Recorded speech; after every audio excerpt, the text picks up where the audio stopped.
I want to show you a really quick demonstration to do with elements, mixtures and compounds. So what I've got here is I've got some sulfur and I've got some iron.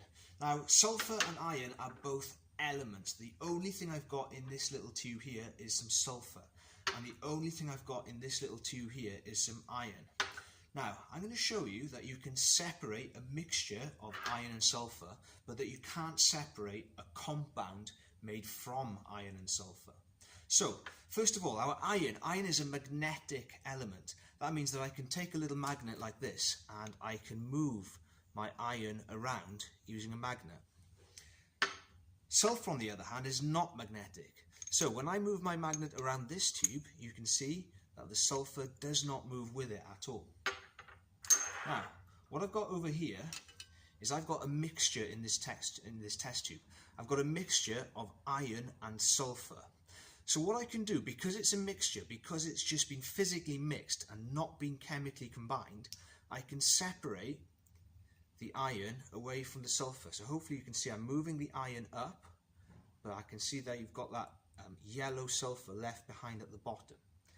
But what will happen when I heat my iron and sulfur together to make iron sulfide? Well, let's find out. So to do this, I'm going to put them into the Bunsen burner. At the moment, I've got an orange flame, which is very, very safe because we can see it.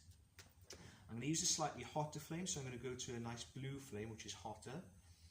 I'm going to warm up my iron and sulfur together so that they react. And this is going to take a little bit of time.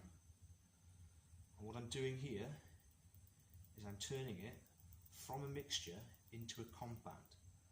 And in order for that to take place, my sulfur and iron particles need to bump into each other with a lot of energy.